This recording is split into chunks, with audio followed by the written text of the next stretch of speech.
है तू जहाँ जहाँ चलेगा,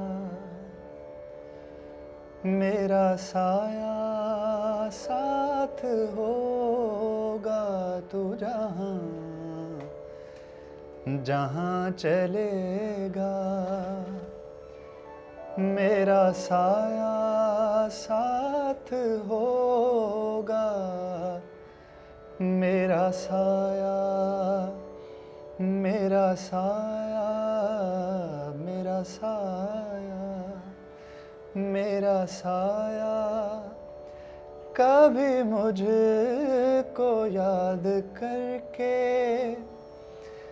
जो बहेंगे तेरे आंसू, तो वहीं पे रोक लेंगे उन्हें आके मेरे आंसू।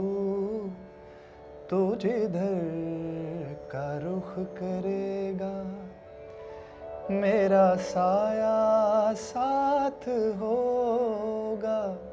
तू जहाँ जहाँ चलेगा। ये तो बहुत माशाल्लाह से आपने इतना अच्छा गाया, और ये कितना मशहूर Thank होता you. था ना, सब बिल्कुल, लोगों को बिल्कुल, ये बहुत ज़्यादा मशहूर होता था ये प्लेलिस्ट पे गाना। होना अभी मेरी तो प्लेलिस्ट पे अभी भी है। बट अच्छा, अपनी जो आपकी वाइफ है, जी। जब वो नाराज़ हो जाती है, कभी गाना गा के मनाते हैं? ऐसा तो नहीं हो सकता गाना गा के नहीं मनाया हो। वैसे तो हमें तो- वो सुनना है जो कभी गाना गा के मनाया हो आपने। नहीं, वैसे ऐसे हुआ ही नहीं कभी। नाराज़ नहीं हुई वो? नहीं, नाराज तो वो बहुत होती हैं। उसने मैंने एक कहा, तो थोड़ी वो सी 100 सिमें किसने तोड़ी थी, ये आप हमारे इंटरव्यू में जाके सुने। एक 100 तो सिम्स का क्या चक्कर है? उनकी नाराज़गी थोड़ी ज़्यादा सख्त होती है, तो वो गाना शाना गा के नहीं मानते। बट कभी कोशिश तो की होगी आपने?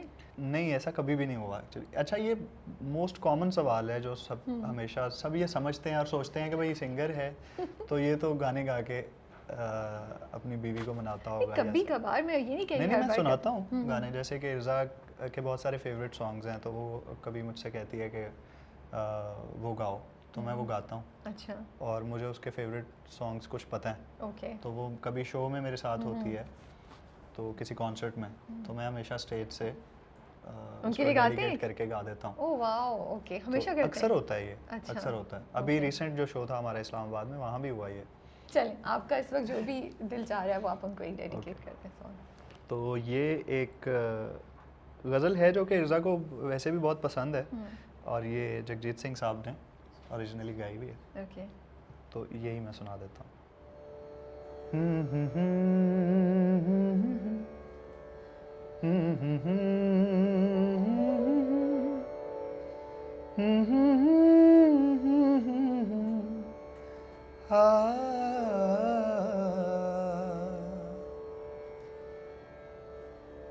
राह चलते हुए अक्सर ये गुमां होता है।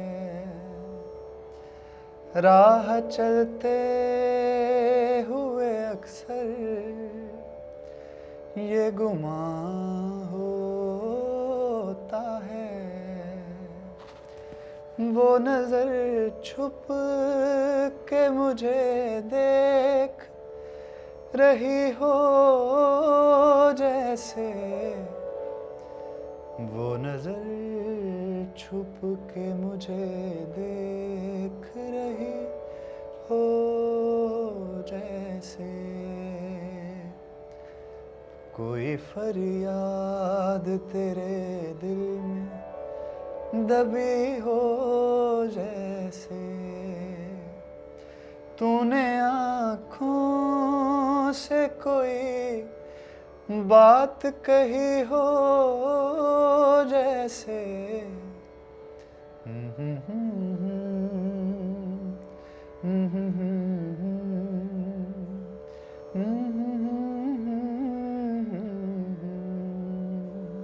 तो ये इसके लिरिक्स कितने अच्छे हैं। बिल्कुल बिल्कुल बहुत खूबसूरत गज़ल है। मुझे तो अक्सर गानों के सिर्फ लिरिक्स इतने खूबसूरत होते हैं कि आप उन्हीं के बारे में सोच रहे होते हैं कि ये क्या है। पाकिस्तानी सिंगर्स में अगर मैं बात करूँ तो किस को आप सबसे ज़्यादा आप इंजॉय करते हैं सुनना, और आपको अच्छा लगता है उनका कुछ गाना सुनाना या गाना? फॉरएवर वो उस्ताद नुसरत फ़तेह अली ख़ान है। ओके। वो मतलब मुझे ऐसा लगता है कि मेरी जो तबीयत है या मेरी जो चॉइस है, जो मुझे सबसे ज़्यादा पसंद है, वो सबसे ज़्यादा नुसरत फ़तेह अली खान साहब के कंटेंट के साथ वो रेलेवेंट है। ओके।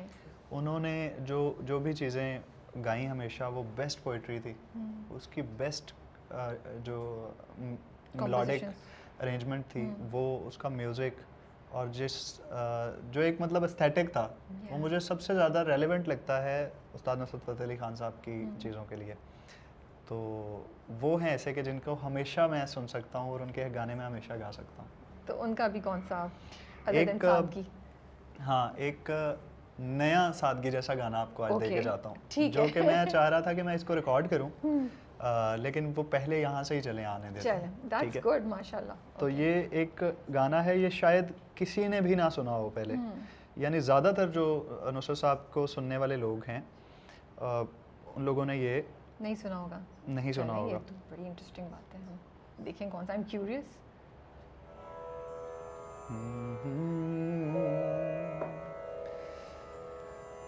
ये हमने देखा था ख्वाब प्यारे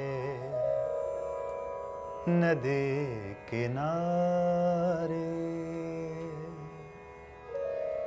ये हमने देखा था ख्वाब प्यारे नदी किनारे,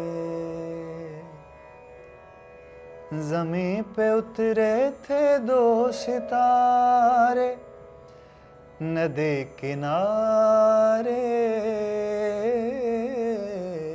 ये हमने देखा था ख्वाब प्यारे नदी किनारे, वही शजर हैं वही है साए मगर पराए, वही शजर है वही है साए मगर पराए, चलो शहर की हवा पुकारे नदी किनारे, ज़मीं पे उतरे थे दो सितारे नदी किनारे, ये हमने देखा था ख्वाब प्यारे नदी किनारे। बहुत अच्छा, माशाल्लाह। मैंने भी नहीं सुना होगा। ये बहुत कम लोगों ने, सादगी भी लोगों ने नहीं सुना हुआ था। मैंने भी बहुत टाइम तक लोग ये समझते रहे कि सादगी शायद मेरा गाना है। तो आहिस्ता आहिस्ता मैंने एक्सप्लेन करना शुरू किया तो लोगों को पता चला कि ये नुसरत साहब का है। नुसरत फ़तेह अली खान साहब ने इस कदर ज़्यादा गज़लें गाई हुई हैं, ये गज़ल टाइप ऑफ पोइट्री है जी। ये गीत नहीं है, ये प्योर कवाली भी नहीं है, ये कवाली भी नहीं है, ये गज़लें हैं। तो गज़ल को जिस तरह से नुसरत फ़तेह अली खान साहब ने देखा है या वो उसको परसीव करते थे, वैसे किसी ने नहीं देखा मेलोडिकली। तो इसलिए मैंने उनकी जितनी गज़लें गाई हुई हैं वो मैंने सुनी हुई हैं। अभी भी कभी कभी मुझे ये वाला झटका लगता है कि कोई चीज़ ऐसी सामने आ जाती है जो मैंने नहीं सुनी हुई होती। इतना ज़्यादा कंटेंट है नुसरत साहब का। आई थिंक हम लोगों को भी नहीं पता, ये आप आज थैंक्स टू यू हमें ये बात पता चल रही है, मेरा नहीं ख्याल we were aware of it. अच्छा, तो अदर देन दैट अगर हम आए वो वाइटल साइंस या स्ट्रिंग्स या उनके पाकिस्तानी ग्रुप्स या पॉप म्यूज़िक का जो एक टाइम आया था, उसमें से कुछ सुनाना चाहेंगे आप? क्या कौन सा आपसे कनेक्ट ज़्यादा करता था, सुनते थे आप? वैसे तो सब मैंने स्ट्रिंग्स को हमेशा मतलब सुना है और हमारी तो सारी मेमोरीज हैं बचपन की उनके म्यूज़िक के साथ, वाइटल साइंस और जुनून बिल्कुल। तो वो सारी मेमोरीज हैं और वो सारा कुछ है, लेकिन मैं उनका कोई भी गाना गा के उसको ख़राब नहीं करना चाहता। अच्छा, ओके। क्योंकि मेरा जो मिजाज है अपना, मैं उसी तरह की कोई चीज़, मैं शायद आप मुझे मैडम नूरजहां जी की कोई चीज़ कहें तो मैं वो सुना दूँ, क्योंकि मैं थोड़ा सा कॉन्फिडेंट होता हूँ कि शायद मैं उसको ख़राब नहीं करूँगा कम अज़ कम। तो ये गाने इस तरह के हैं कि जिनको मुझे डर लगता है कि मैं कहीं ख़राब ना कर दूँ। नहीं